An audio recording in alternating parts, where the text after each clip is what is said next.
So with the last talk, it's worth asking, where do we go from here?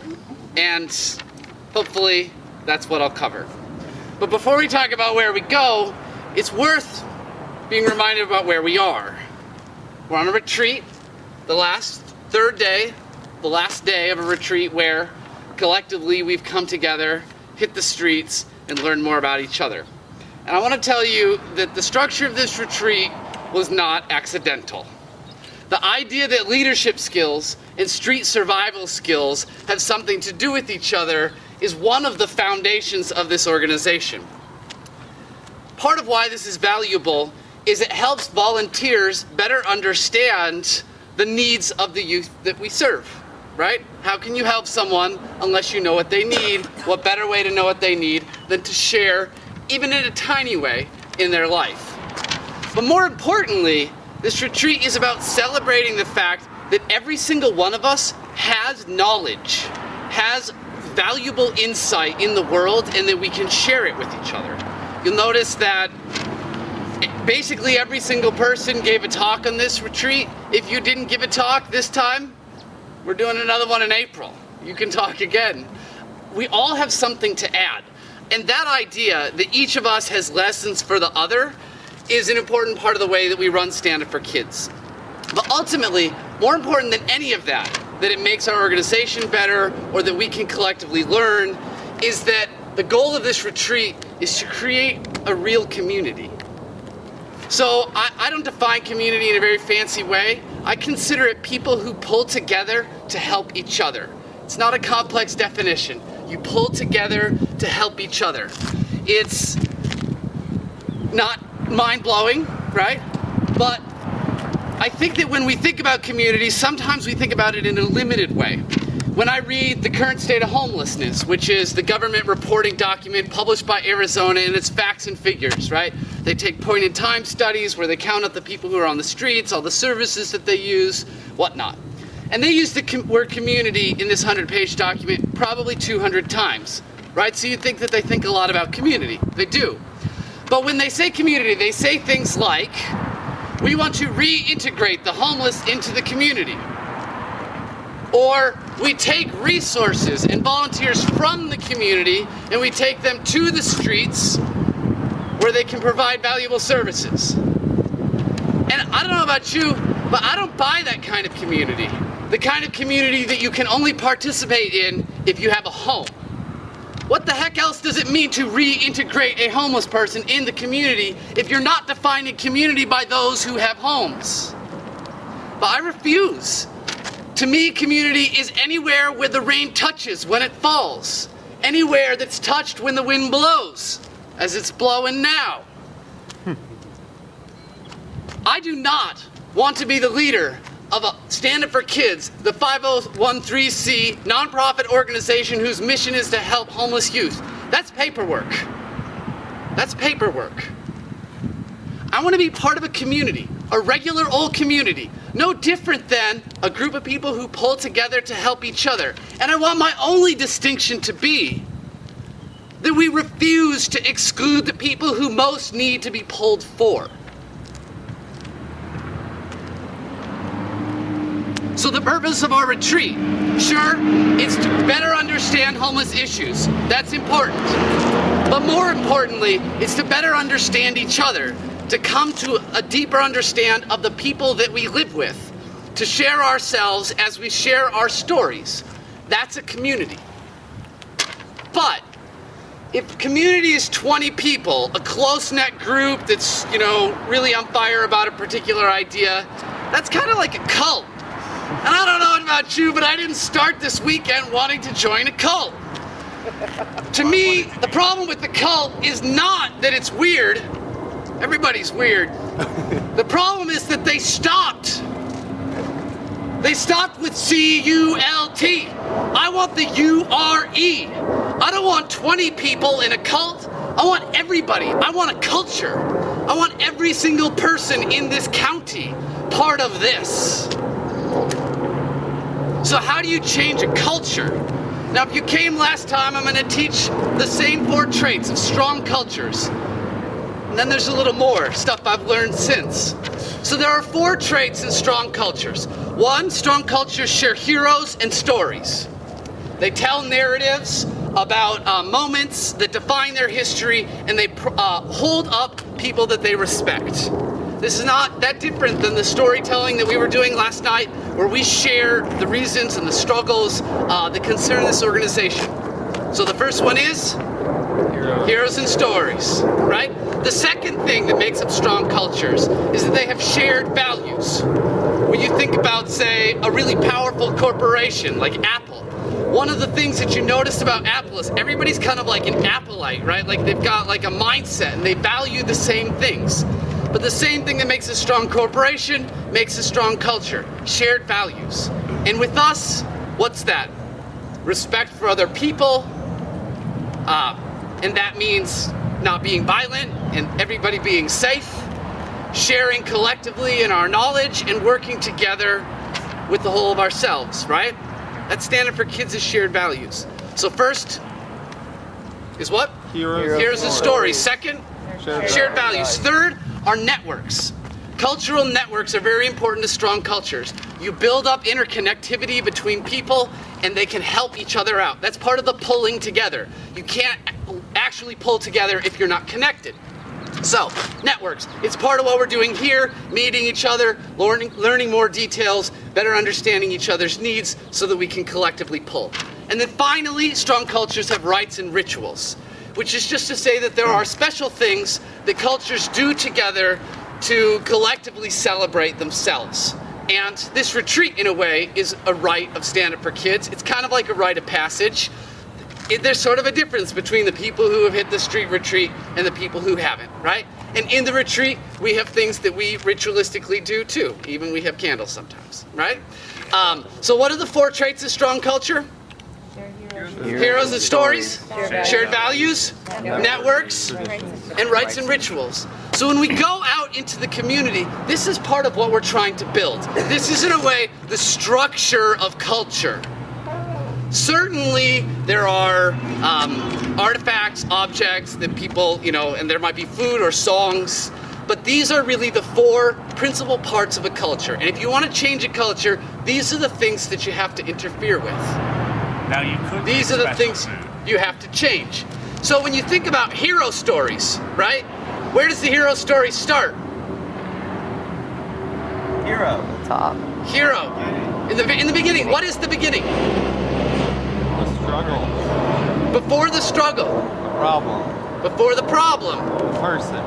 Where does the person live? The streets. Anywhere. Do we start with stories of heroes in the streets? Yeah. As a culture, oftentimes it's a perfect little home that's somehow threatened. And then that hero has to go off and solve some huge problem to save their home. I think that's a little messed up. I think it's messed up that the starting place of most hero stories is a home. So it's just a stupid example, but when you tell stories about heroes, don't always start them in a place of safety. Sometimes you have to start them in a place of despair. Anyway, the networks. So we challenge stories. We challenge networks. I know a lot of people, and the only people that they know are people like them. And you've got to challenge them to know people who aren't like them. Anyway, so those are the 4 traits of cultures. Those are the 4 structures that we need to build. If we want to move from the 20 to the 200,000, we have to hit these things. Now, how do we do that? That's what I've learned since. How do we do that? What are the areas of transformation? What are things that you can call people into in order for them to question their culture, in order for them to broaden their understanding of community?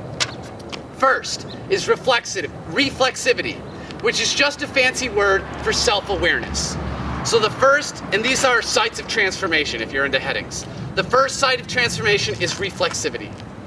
So that is the site inside the self, right? We change as we reflect. So if you want to draw someone into a culture, you can share a story about this homeless retreat and then ask them, hypothetically, how they would have done in that situation or what they would have thought would have been hard. Similarly, I just sometimes ask people, why is a house a prerequisite for being part of your community? Which kind of puts them, right? It is a little off-putting, but asking people to reflect. Reflexivity is the first side of transformation. The second side of transformation is interaction, right? How you interact with other people. So you can draw people into this community through interaction. In part, we practiced our elevator pitches after the networking talk.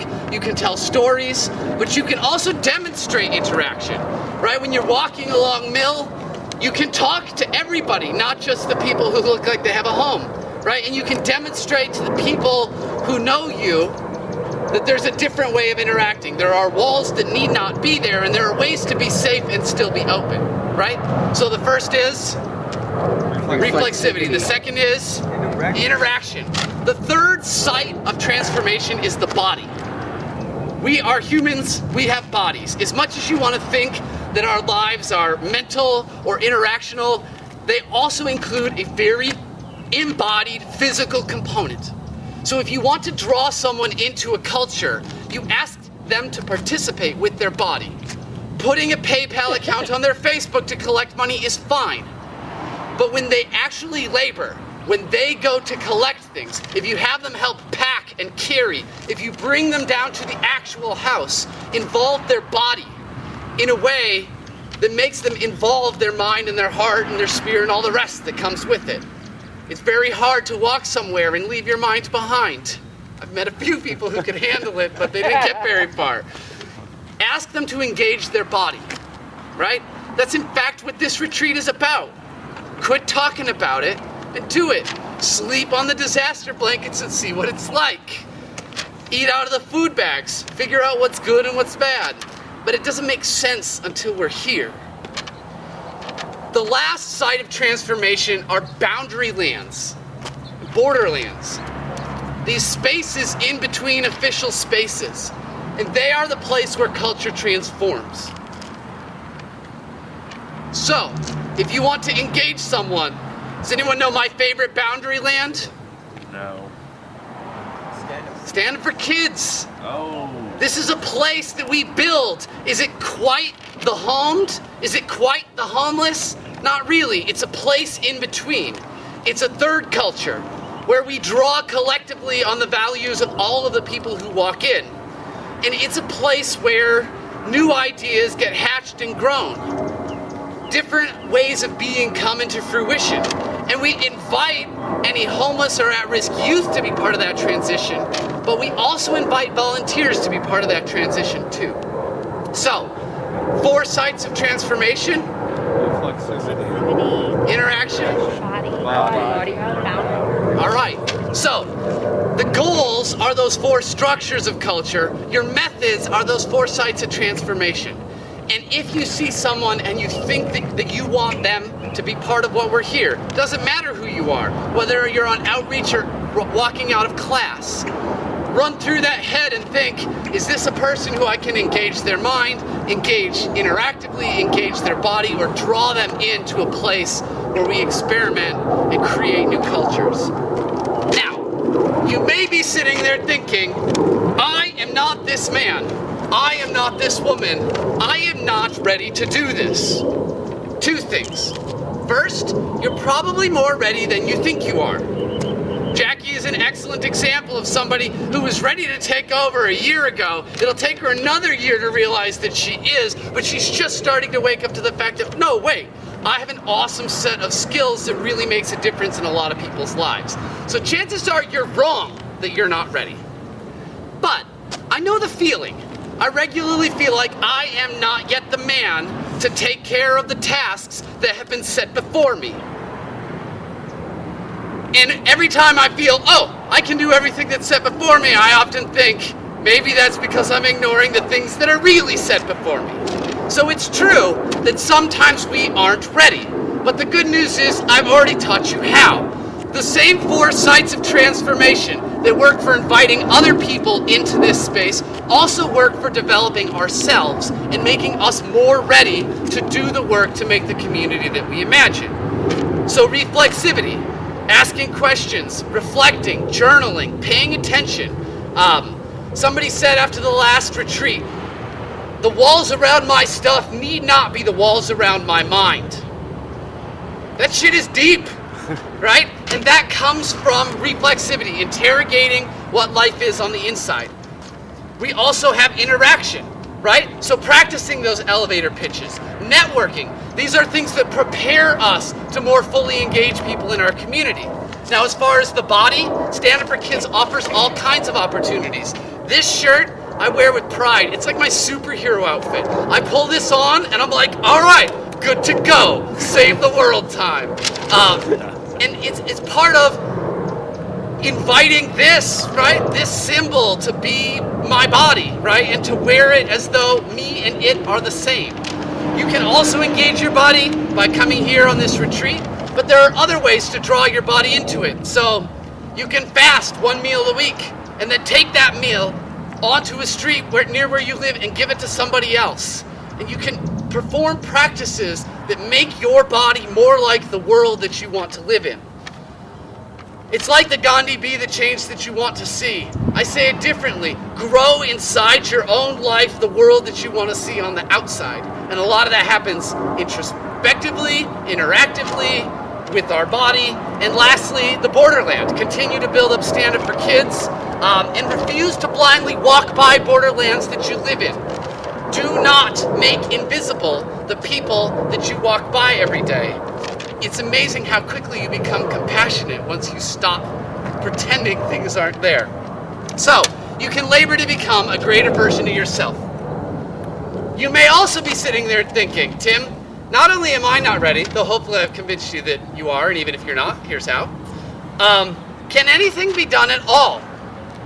It's fairly depressing, I will admit, to walk amongst the problems of the world, the suffering, the struggle, the pain, and continue to have hope. And I am certain that I can't solve the problem. But that is not going to stop me. One, I'm just going to do it and try and fail anyway, right? But two, just because I can't do it certainly doesn't mean that we can't. On any given night, there are 180 youth on the streets of Maricopa County. It's a lot. That's a lot of suffering, right? But think of the thousands of youth who are in the schools. Collect one sock from every single one of them, and we will have an entire room full of socks. The resources that we have to draw on collectively far outstrip any problem you could possibly imagine. The problem that we saw on Saturday night, fixable by the wealth we walked by on Saturday morning. There is so much richness, both financial and social, that we walk through and take for granted, like Sam says, every day. That really, it's actually a very small 0.5% that really need that help. So, where do we go from here? There are lots of possible futures. If you're new to Stand Up for Kids, consider this the greatest possible training session ever. You know more about the issue than I could have ever taught you because it's been inscribed into your bodies. You know more about this organization than I could ever say because new forms of this organization have been created on this retreat. So, welcome, right? If you're new, welcome. For all of us, though, it's an invitation. It's an invitation into different and new ways of being, both inside this organization and without. A short list of things that we need. There's program, right? More outreach leads, more activity coordinators at the youth house. Youth house open on more days. It's fairly easy to imagine a program and see, oh, we do this once or twice a week. Why do we not do it 7 times a week? Why don't we do it 7 times a week in 4 different parts of the city? It's really not hard to just start multiplying this and then ask the question, why not? Well, why not? Let's do it, right? So part of it is developing the program, but then there's also recruitment, bringing more people in. If we're going to do 24 outreaches in a week, then that's going to require a lot more people. So finding the people in our lives, drawing them into the organization, and that works both on a volunteer level and on a youth level. We can't do outreach if we don't know where the youth are. So if you're a youth or you know youth, recruit them to Stand Up for Kids. Ask them where they stay or where we can meet them when we go on outreach. Cast wide your nets. There's also fund development, which I won't get into the technicals here, but you can do grant writing, you can go solicit organizations, you can fundraise, you can run events to try to raise money, you can run for the mayor's run, if you're interested in running a half marathon or maybe raise money for Santa for Kids. We're walking a half marathon. Or walking half marathon, come talk to me. There's networking, social planning, there's all kinds of stuff. Basically, if you can imagine it, it can be done because we'll let you. Because John and I are busy guys, it's not our job to say, no, that doesn't happen here. It's usually our job to say, well, let's make sure there's a key around and go in twos, right? Them's the rules. So in review, we come together to commingle, to draw on the many worlds from which we have come to make a real community. But we're unsatisfied with the bettering of 20, so we put our eyes on culture, which is constructed of 4 parts: rituals, hero stories, networks, and shared values, and transformed in 4 ways through reflexivity, interaction, the body, and borderlands. While we admit that we are not totally ready, we're at least ready enough to start, and we already have the tools of our self-transformation at hand. And while we admit that we are alone not enough, we can organize and be far more than was ever needed. Now, lots of people make suffering about politics and argue about how, on a big level, policies should trickle down and things should be organized. And I don't dislike politics, but frankly, this is more than politics. As I am not a politician, I will not make a promise to end homelessness in the next 5 years. I don't know why they promised this. This is just a year they pick. 5 years. I'll promise I'll end it. I've not seen the end yet. People have been making that promise for a lot more than 5 years. But it's not just a promise to end it in 5 years. It's more than politics. It's about a community. It's not a policy suggestion. It's a battle cry. I'm asking you to take up a flag of a more authentic humanity, one that refuses to know only the parts of our world that come most immediate to us, and a call to know and share with the people that share our home, and the deep conviction that our home is not the place that is built by our walls. It is the place that is made wet when it rains. It is the place that is touched when the wind blows. We do not spend the weekend without a home. Our home is everywhere because this is our community. I'm not talking about politics. I'm talking about a revolution. So welcome to the revolution and welcome home.